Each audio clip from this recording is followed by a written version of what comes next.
Hello students, how are you all?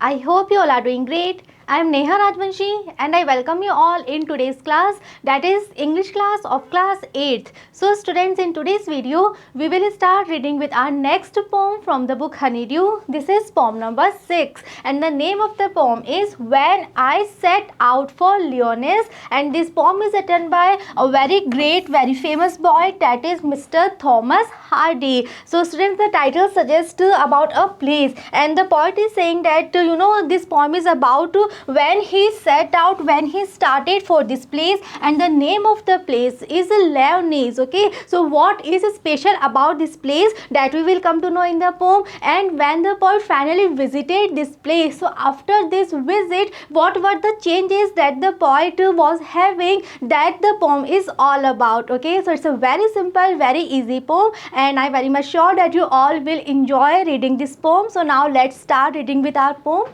First of all, before you read, so before starting the poem, let's have some idea.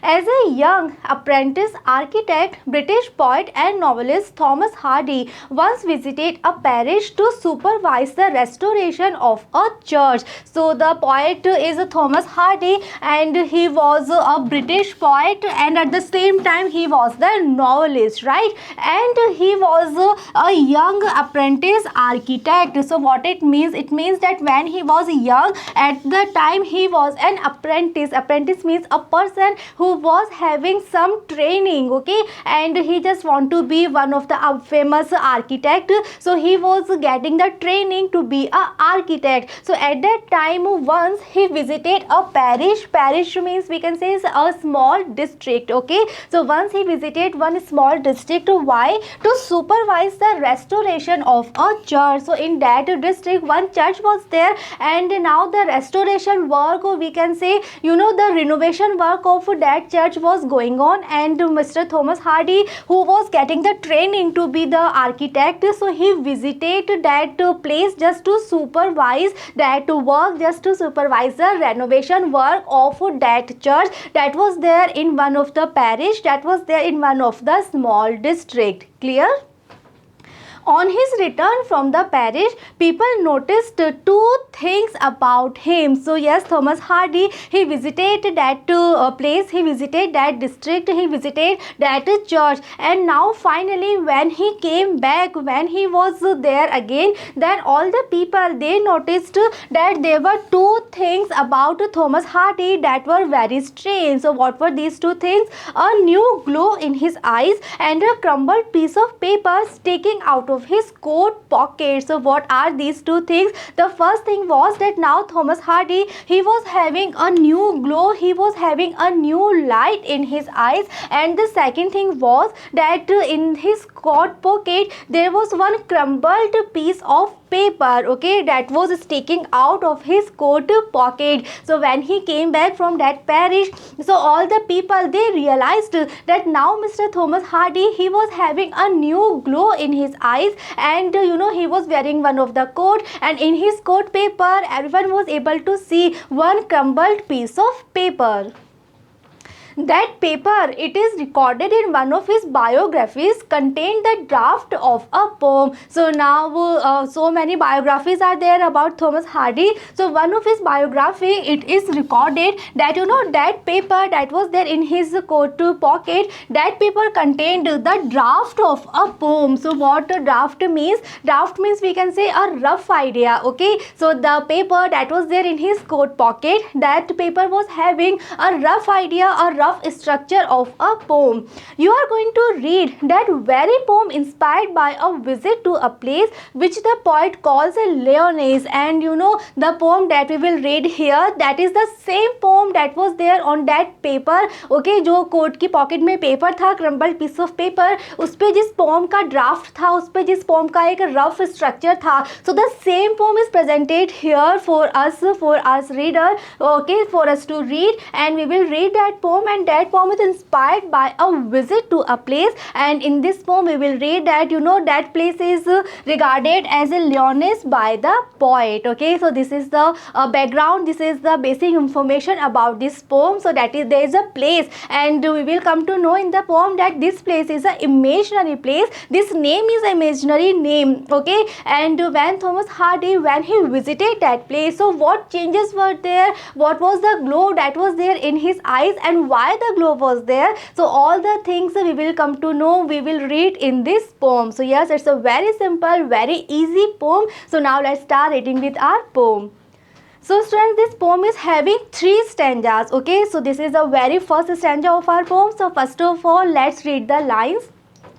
When I set out for Lyonesse, 100 miles away, the rime was on the spree, and starlight lit my lonesomeness. When I set out for Lyonesse, 100 miles away. So this is the very first opening stanza of the poem, and in the stanza, in these lines, the poet is saying that when he set out for Lyonesse, so when he started his journey for Lyonesse, set out means to start to the journey. So when the poet he started his journey, when he was going to this place that is known as a Lyonesse. So now let's understand the meaning of this place in the poem. ये जो word है Lyonesse, ये क्या present करता है? So let's see that first. So what Lyonesse actually is? So there is one of the legend that is known as Arthurian legend. So according to that Arthurian legend, it is a mythical birthplace of Sir Tristram. Okay, so there is a great personality that is known as Sir Tristram. So this place is known to be the mythical birthplace of that personality,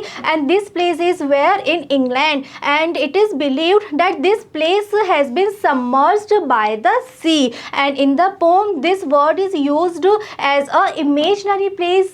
यहाँ जिस poem में जो word है Lyonesse, that is not a real place but it is a one of the imaginary place. Clear?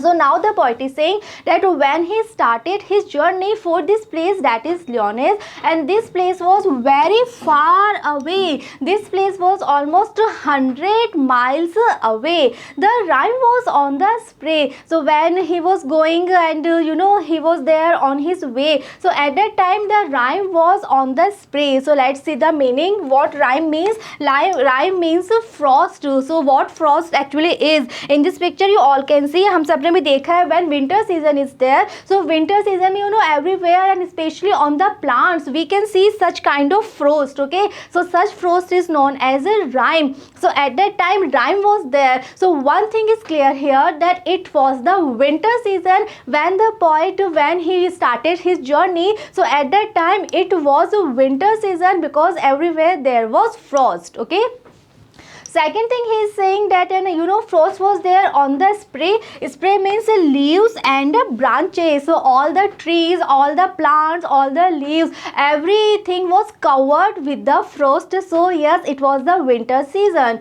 and starlight lit my lonesomeness. Next thing that the poet is trying to explain here is that at that time starlight was there. So one more thing is clear here, that it was the late evening time, or we can say it was the night time. Why? Because starlight was there. So obviously it was not morning, it was not noon time, but we can say yes, maybe late evening or maybe it was night time, and starlight was there, and poet is saying that that starlight lit his lonesomeness. So one more thing is clear here, that the poet was all alone in that journey. He was going all alone to that place. Okay, and now he was guided by the starlight, because the stars, they were shining, they were twinkling in the sky, and the light of those stars guided the path of the poet when he was going all alone to this place that is known as a Lyonesse.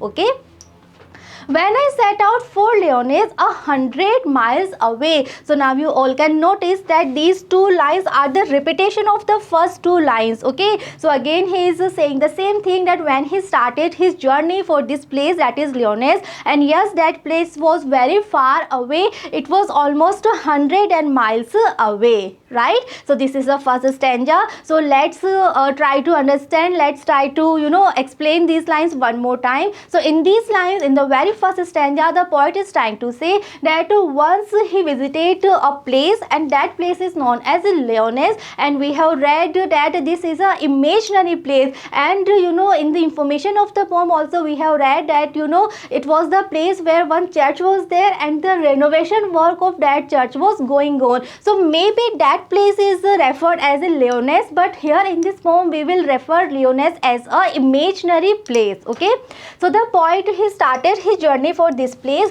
and it was very far away, almost 100 miles away. And now some of the information that we are having, that it was the winter season. Why? Because everywhere there was frost, all the vegetation, all the trees, leaves, plants, everything was covered with the frost, and starlight was there. So yes, it may be late evening hours, it may be night time, and the poet was all alone. So he was moving ahead and he was all alone there, but he was guided by the starlight. And all these things happened when he started his journey for Lyonesse, a place that is very far away. Okay, so very simple, very easy lines are we are having here. So some things that I want to convey here, that I want to make clear here for you all, is that here we are having the use of symbolism. So what symbolism means? Symbolism means that when we are having certain words, and those words actually represent some other idea, some other things, so that is known the use of symbolism. So it is also one of the literary device. So let's discuss first of all symbolism.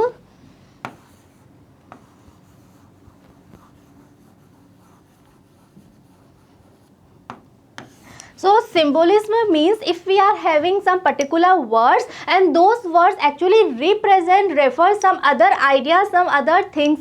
So this is known the use of symbolism. So first of all, in these lines, the word Lyonesse, it is this word itself is the example of symbolism. So because here Lyonesse is a word that refer to an imaginary place, and at the same time when we will read the next two stanzas of the poem, then we will come to know that Lyonesse is a word that represents a place that actually enlightened the poet. Because after this journey, after this visit, the poet, he was having so many changes, he was having a huge transformation. So actually this place is a symbol to represent a place that actually enlightened the poet. After the visit of which place, the poet was having a new glow, a new inner glow, right?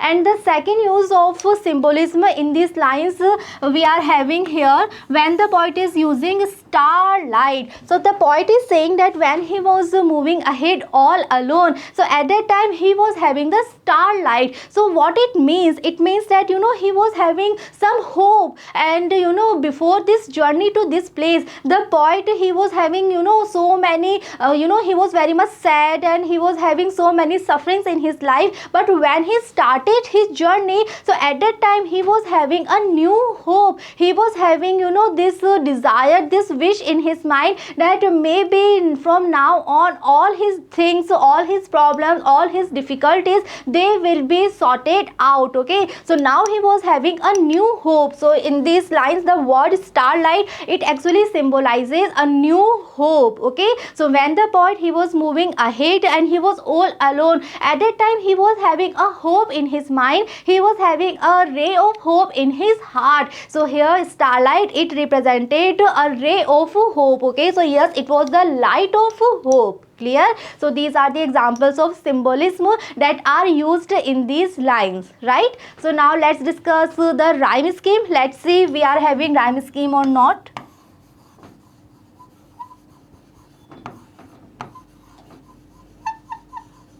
So now you all are able to understand, you all are able to mark, you all are able to identify the rhyme scheme, I am very much sure. So let's discuss rhyme scheme with me. So let's see the sound. First sound that we are having is Lyonesse. So it is the very first sound. So we will mark it as A. Second sound is away. So let's compare Leones away. No, we are having no similarity. So we will mark away as B. Next word is spray. Away and spray. Yes, definitely they are similar. So we will mark spray as B, just like away. Next we are having lonesomeness. So Leones, lonesomeness. Yes, they are similar sounds. So again lonesomeness will be A. Next is Leones, because we are having the same lines. Same lines have been repeated here. So again Leones, it will be A, and away it will be B. So we can say that the rhyme scheme of first stanza is A B B A B. Okay, so we can write here the rhyme scheme is A B B A B. Okay, so this is the rhyme scheme of first stanza, and in the second and third stanza also we are having the same rhyme scheme, that is A B B A B. Okay. Next literary device that we are having is alliteration.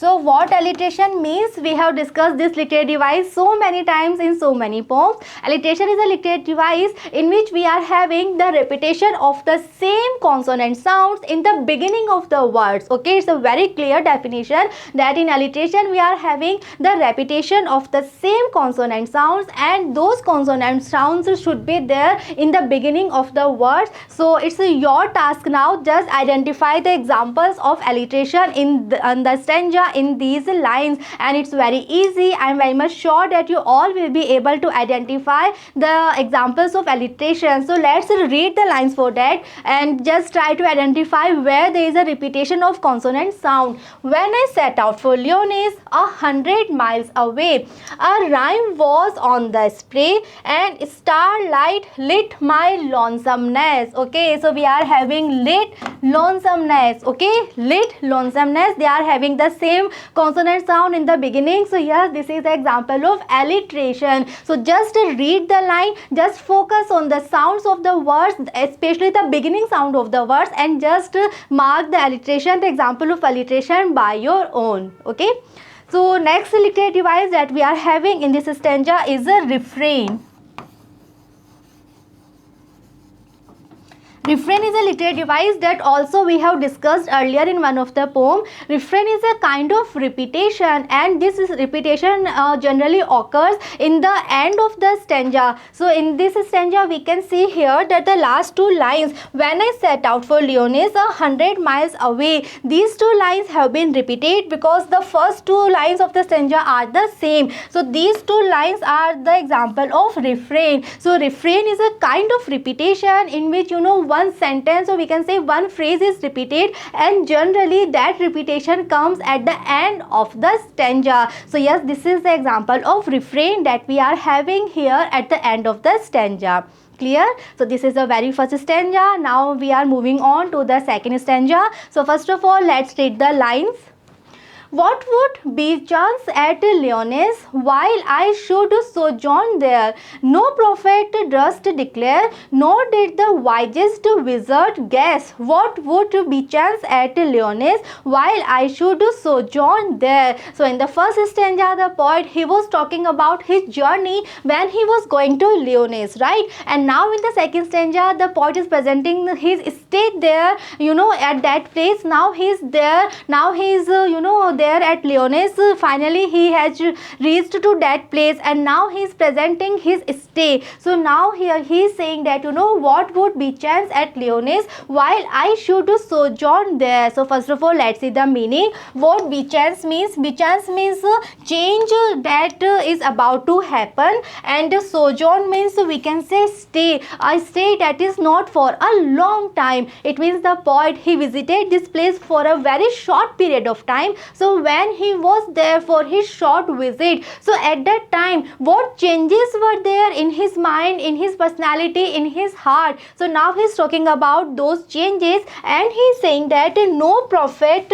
durst declare. So let's say meaning. Prophet means a fortune teller. Okay, so we are having so many fortune teller around us. So those fortune tellers are known as prophet, and durst means to dare. So now here the poet is trying to say that when he was there, at that place for a very short period of time. So at that time he was having so many changes in his mind, in his body, in his soul, in his personality, but no prophet, or we can say no fortune teller was having the courage to to prophet, और कि कोई किसी को भी कोई idea नहीं था. No one was having any idea कि जो चेंजेस हैं पॉइंट में वो क्यों हो रहे हैं और क्या क्या चेंजेस हो रहे हैं. Even the prophets, even the fortune tellers, they were having no idea, they were also unable to tell about these changes. Okay, nor did the wisest wizard guess. And next point is saying that even the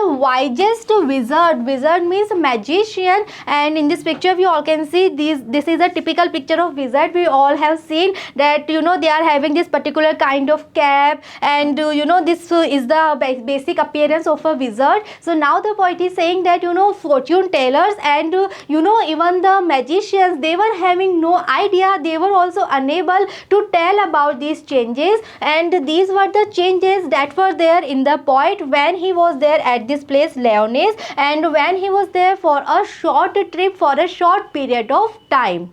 Clear?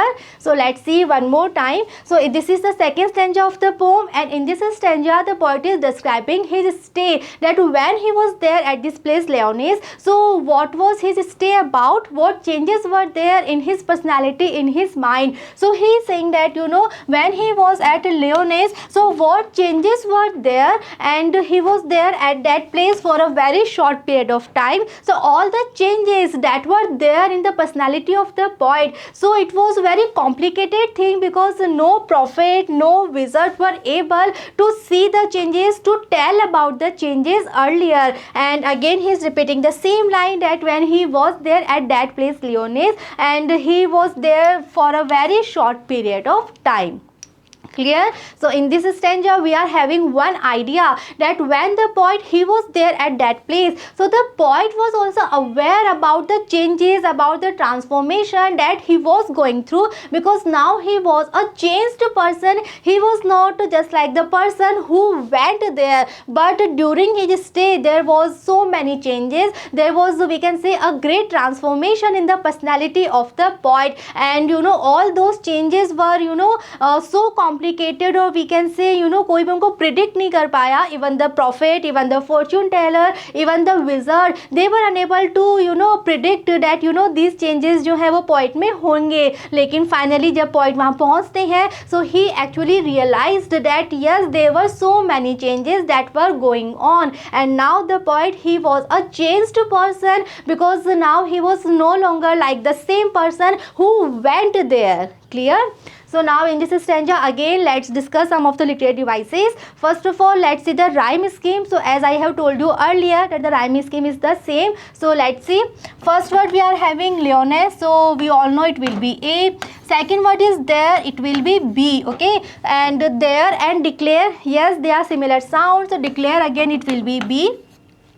Next we are having guess, Lyonesse, guess, yes, again it will be A, and again we are having the repetition of the same lines. So Lyonesse was A and there was B. So the rhyme scheme of second stanza is A B B A B, that is the same just like of first stanza. Okay.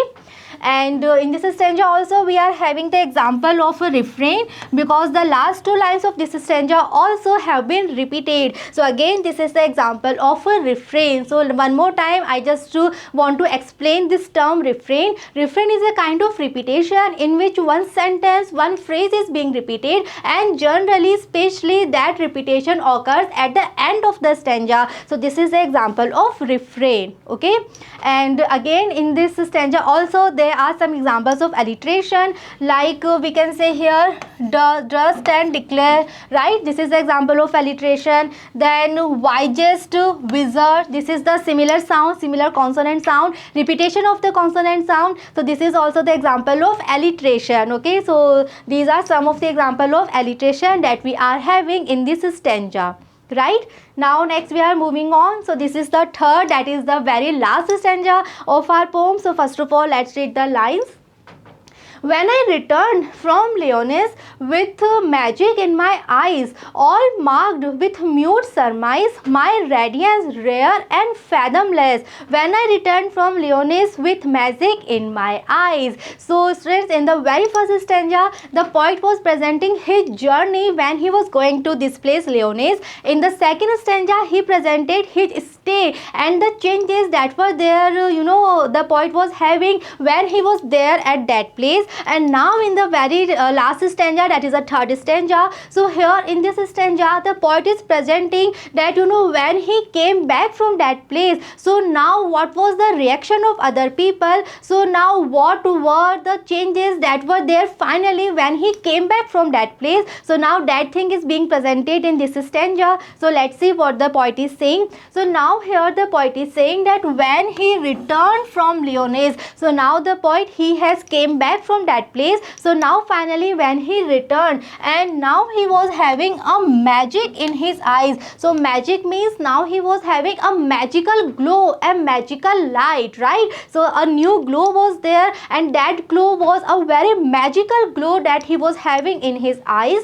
all marked with mute surmise. So when he came back, and all the people, when they saw that okay, the poet is here, he had come back from that place, and now he was having a new glow, new shine, new light in his eyes, then all the people, they marked means they noticed the change, they noticed the glow, they also noticed that yes, something is very different with the poet, but at the same time they were mute. It means they realized the changes, they were able to observe the changes, but at the same time they were mute, they were silent, they were not talking, they were not speaking. Surmise means a guess, okay? So yes, they were silent, they were not at all speaking, and they were just guessing that what can be the reason that why the poet is having a new glow, why his eyes are shining, why his eyes are glowing. So everyone, all the people, they were able to observe the changes, they were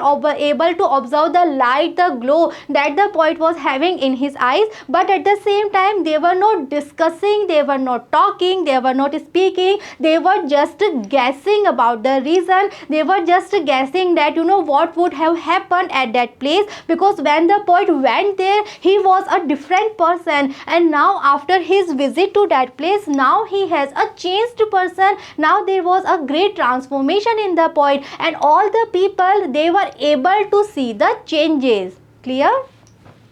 My radiance rare and fathomless. And what were the changes that all the people, they were observing? They were observing that now the poet, he was having a radiance. Radiance means glow, shine, a new energy. So now all the people, they realize that now the poet is having a new energy, a glow is there, a very bright shine is there, and that glow is very rare, and at the same time that glow is fathomless. So what it means, fathomless? Fathomless means so deep that depth can't be measured. So we all know that fathom is a measurement unit that is used to measure the depth of a sea. So here the poet is using the word fathomless because he is trying to say that the glow, the shine, the energy, the radiance that the poet was having, it was fathomless, it was unlimited, it was so deep that no one was able to measure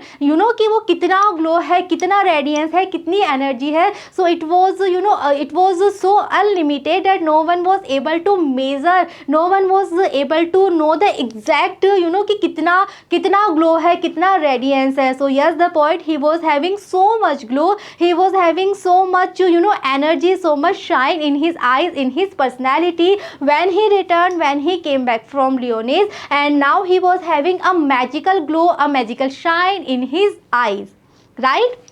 So let's see one more time. So this is the last stanza of the poem, and in this stanza now finally the poet is presenting the idea that when he came back from that place, so what were the changes that he was having. And in the earlier stanzas we have read that in the first stanza we have seen that when the poet, he was going to that place, at that time he was not at all happy, maybe in his life he was having some problems, some difficulties, but when he was going, at that time he was having a hope, right? And when he actually reached to that place, then actually he realized something. He actually got some some light, some glow, some shine, or we can say some enlightenment was there. And now finally when he returned from that place, when he came back from that place, so yes, there was the glow, there was the energy, there was the shine in his eyes. And all the people, they also observed that yes, something is very different from the poet. And now the poet is a completely changed person. He is not at all the same person who went to that place, who started his journey to that place. And that place actually had some kind of magic. Because of this journey, because of this stay, the poet is now a changed person. A great transformation is there in the poet, because earlier he was having no hope, he was having no glow, he was having no shine,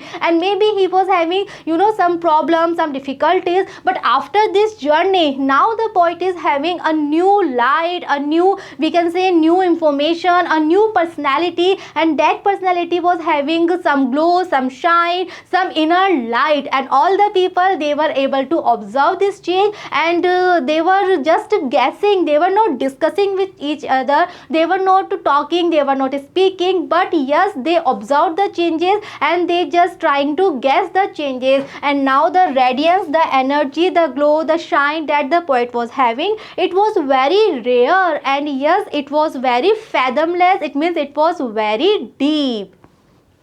Okay, so now again let's discuss some of the literary devices. First of all, so let's discuss the rhyme scheme. So Leoness, as we all know, it will be A. Eyes, it will be B. Eyes and surmise, these are the same sounds, so surmise will be B.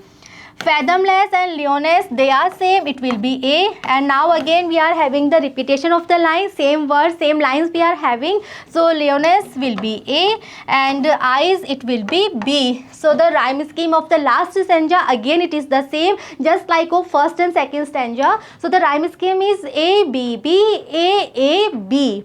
Okay, and again we can say that these are the example of refrain, because again this is the repetition, because we are having the same lines, the first two lines and the last two lines of the stanza, they are the same. This is the repetition and this is the example of refrain. Okay, and again we are having some of the example of alliteration in the stanza in these lines, and I just want you all to mark the example of alliteration by yourself, like we can say magic, my, okay, marked, mute, okay, radiance, rare. So these are the example of alliteration that we are having, because we are having the repetition of the same consonant sound that is there in the beginning of the words. Okay, so let me write.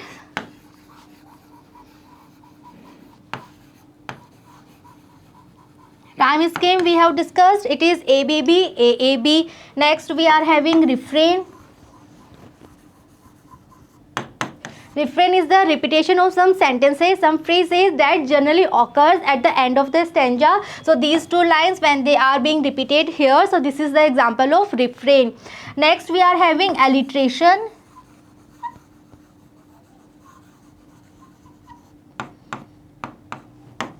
So alliteration is the repetition of the same consonant sound that is there at the beginning of the word. So we have underlined the example of alliteration as well. So these are the literary devices that are used in this stanza, the third stanza of the poem. Okay, so students, we have completed the poem. The poem is having 3 stanzas. It's a very simple poem, easy to read, easy to understand, and I am very much sure that the poem explanation part and the literary devices that we have discussed, everything is clear to you all. So this poem is about one place, we can say it is an imaginary place, but yes, that place is having some magic, because earlier the poet, he was having some doubts in his life, some problem, we can say some difficulties were there. And when he started his journey, so right from the beginning of his journey, he was having some hope, he was having this kind of wish, this kind of desire that maybe very soon all his problems, all his difficulties, all his doubts, they will be cleared. And when finally the poet, he reached to that place, Leonis. And in the second stanza we have read this thing that when he reached to that place, so he observed, he realized that yes, so many changes he was having, because he was able to realize those changes. And in the third stanza we have read that finally when he returned to that place, so yes, there were so many changes, and not only the poet but all the other people, they also observed that yes, there was a great transformation in the poet, and now he was having a new glow, a new radiance and new energy that was very rare, and at the same time that was very deep. So now we can say that place actually enlightened the poet, that place actually guided the poet, that place actually gave a new hope, a new energy, a new glow to the poet. And now the poet, he was very happy, because now he was having something that was missing in his life earlier, right? So it's a very simple poem, and in the next video we will see the comprehension part, we will solve the questions, and we will read the summary of the poem also. See you in the next video. Thank you.